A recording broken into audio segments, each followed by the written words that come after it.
in the end, it's going to be up to make that choice. So we use this like we've done this morning. In just a moment, we'll hear once again from our panel.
big decisions, about the huge amount of money that goes straight out the door without anyone taking any decision, an automatic uprating of all the benefits, triple off on pension, interest rate debt, all that money is going out the door without anyone taking a conscious decision that this is the most pressing, urgent need for modern Britain. And the refusal and inability of this government to go back to the drawing board and to confront the tough decisions there means that they've got no room to manoeuvre, and the only thing you can do is be furious. That's something else. Well, we're going to see what the public, generally speaking, thinks of it. Let's just pull up our roller coaster to see where we are. The picture, pretty much since the last election, has been the continuing lead on reform, drifting a little bit, but the striking thing here is the rise of the Greens and the essential, the collapse more or less of Labour and Conservative vote. What the clever people are saying, Stephen, is that this is likely to represent a couple of thousand gains for reform, maybe 500 gains for the Greens, and the Labour Tories between them, lots of the 3,000. Labour is predicted to lose up to almost 2,000 seats, which is going to be a terrible, terrible night for Labour. And of course, they're all braced for it. They know it's going to be disastrous. The only question is whether it's so disastrous that it pushes more Labour MPs and activists over the edge to think that the only solution is to get rid of Keir. And we've had this discussion a few weeks ago. I think many of us would have said, you know what, it probably is going to be a crucial moment. May is going to be extraordinarily difficult for Starmer to survive. Now, the mood music is a bit different, isn't it? I mean, it's partly because the other people have raised their heads a little bit, halfway above the parapet. People like Wes Streeting, but then he was really hurt by the whole Mandelson saga. Angela Rayner, who hasn't fixed her legal problems at the moment, Andy Burnham, who couldn't get a seat. All of those who are predicted to be the real challengers for the job haven't got a position at the moment where they can launch an attack. So Starmer, maybe by default, looks as though he's just about going to But they were divided in a short Starmer and long Starmer. Where are you with that? Well, based on the interview with you this morning, I think West Street will be flying high again. And Labour MPs will be watching thinking, isn't this what we want? Somebody with the fire belly. What that doesn't show up there is Pycombe, who are going to end up running Wales, which means that 3 of the 4 constituent parts of the UK will be in the hands of parties who want to break up the UK. That's a big moment for us to register. And it will be at the expense of Labour. And it's not just a case of losing seats. We're talking about a party that's dominated Wales for a century. The first ever Labour MP, a man called Keir, funny enough, left in Wales. They meet us out unceremoniously. And I think if that doesn't focus the minds of Labour backbenchers and House of Commons and make them think, surely we are going to a general election with this kind of house, nothing will. I think the other thing is Stephen's absolutely right that big losses are baked into Labour MPs' assumptions, but the emotional experience of seeing them actually happen is quite different.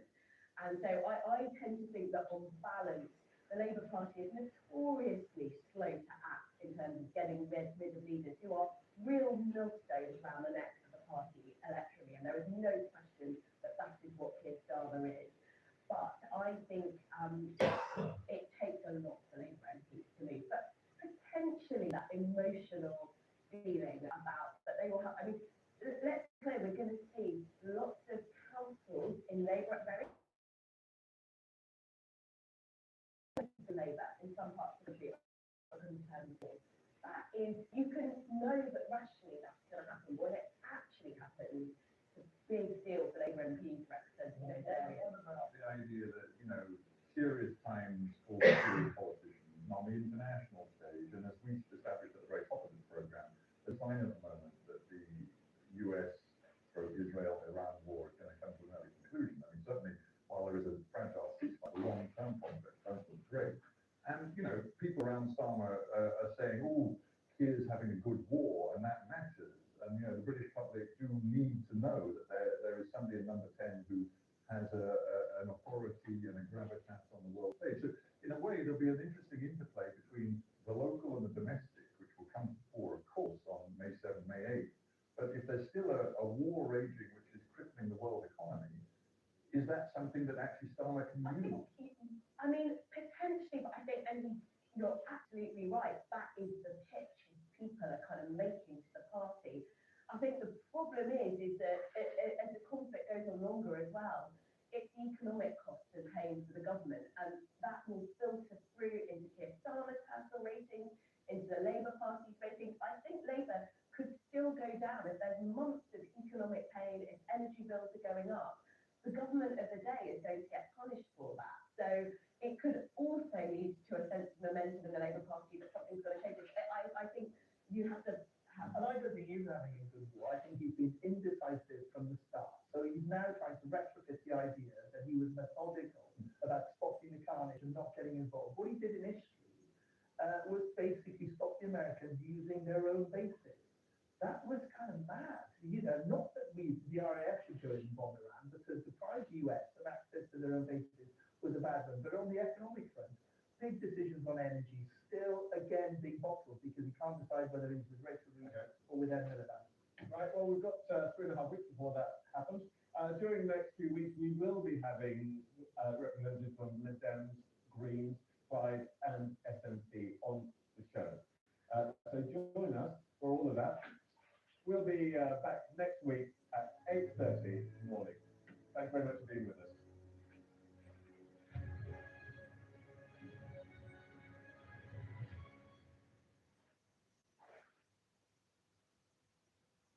Spring awakens with a sea of blue florals, their refreshing scent filling the air. If only you could smell it. Well, now you can, thanks to the outdoor freshness of fall. Just breathe it all in. Fall, outdoor freshness that lasts and lasts. Always keep away from children. I think we will meet a mysterious man with curly hair and a waistcoat. This man will ask you for money. And then you'll see the light, which will show you the way. This isn't fair. We work humbly, but not seeing you getting any money back. Don't leave your future to chance. At Skipton, we believe in fairness, so we offer free money advice to help you plan ahead. What a rip-off. Skipton Building Society, founded on fairness. Guess who's been named which cheapest supermarket 5 years in a row? It's Aldi! I mean, who else would it be? This is a 7-day dream home competition where every month you get 2 chances to win a dream home. With guaranteed winners and limited tickets on every draw, you could take the home mortgage free or choose the cash alternative. Enter now to win your dream home or take the cash at 7days.co.uk. If you're writing with your son, you'd do anything to stop his suffering. He's an addict with a eye infection called trachoma. It's often spread by flies, like bees. If Lubaki was your son, you'd take him to the doctor. But his parents can't afford to get him the care he so desperately needs. You can. When you give £2 a month to Cyprus, you can help save more children from agony like this and spare their parents pain watching their children suffer. Every month, we help our eye doctors get to some of the world's poorest and most remote villages. It's so simple to treat trachoma, but we urgently need your support to do it. So please call 0800 038 4905, text Site 9 to 82727, or go to sitesavers.tv. The party was a big success. Unlike the washing up. With this other liquid, the bubbles go to the gypsies, so you have to use more. But with Fairy, we guarantee bubbles that stay and stay, and are proven to keep cleaning and cleaning. In fact, Fairy lasts up to 2 times longer than the next best-selling liquid in cooler water. So you get double, yes, double the amount of sparkling dishes. That's Fairy economy.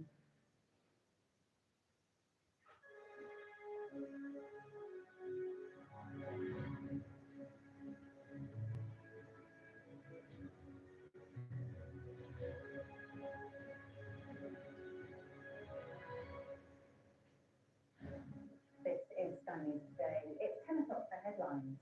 No deal with US and Iranian delegations leave Islamabad without a peace agreement. The putting an already fragile ceasefire in jeopardy.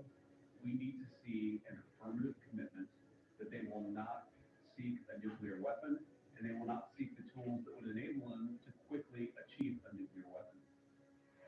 Health Secretary Reg Wilson called out President Trump's social media posts and says there's no doubt disagreement over the Iran war has strained the US-UK relationship. The difference of agreement with Iran has undoubtedly strained things with the Trump administration. Also today, people in Hungary head to the polls with the country's populist far-right leader facing defeat after 16 years in power. It's a special thing to be a human, and it's a special thing to be a fighter. The Artemis astronauts get a hero's welcome in Houston as attention turns to NASA's next trip to the moon. And we'll have a special report on calls for more mental health support for young doctors.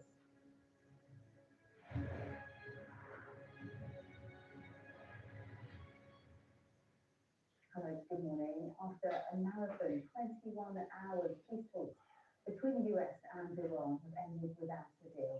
US Vice President J.D. Vance told reporters that the Iranians refused to accept America's demand that Iran could not develop a nuclear weapon. Meanwhile, Iranian state media claimed the US trying to get through negotiations everything that they could not obtain through war. Both delegations are now on their way home, leaving the 2-week ceasefire looking increasingly fragile. Here's the Vice President. The bad news is that we have not reached an agreement. And I think that's bad news for Iran, much more than it's bad news for the United States of America. So if we go back to the United States, having not come to an agreement, we've made very clear what our red lines are, what things we're willing to accommodate them on, and what things we're not willing to accommodate them on.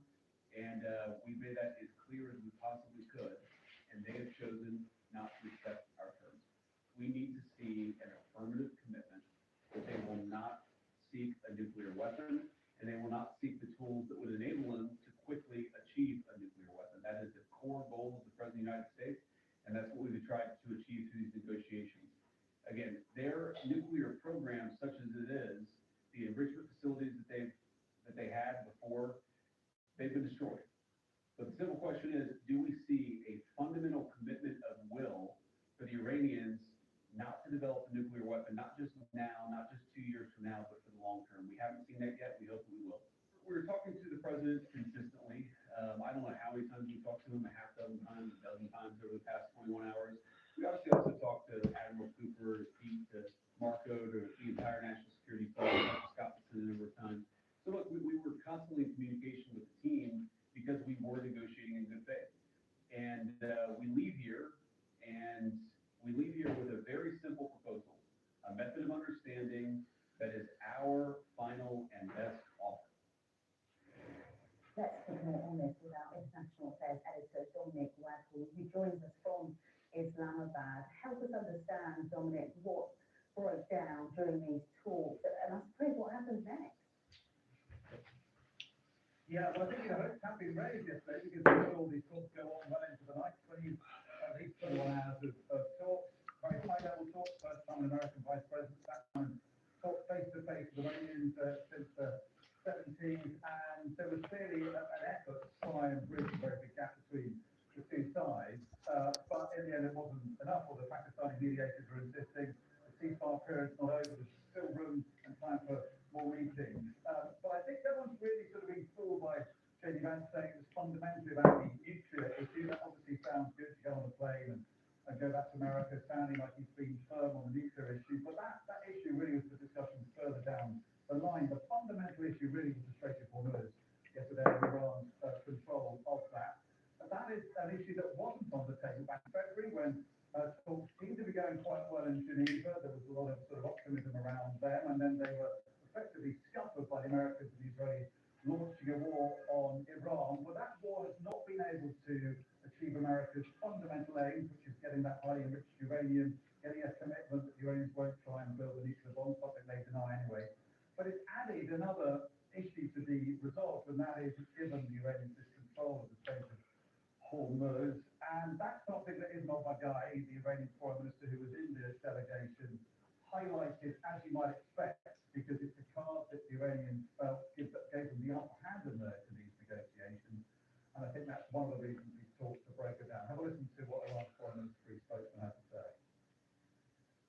در مورد یک سری از موضوعات on some issues on rhetoric, which people might find shocking, and then the reality. You know, there were lots of people who went to bed early this week with President Trump's end of the Iranian civilization, wondering what on earth would happen overnight and what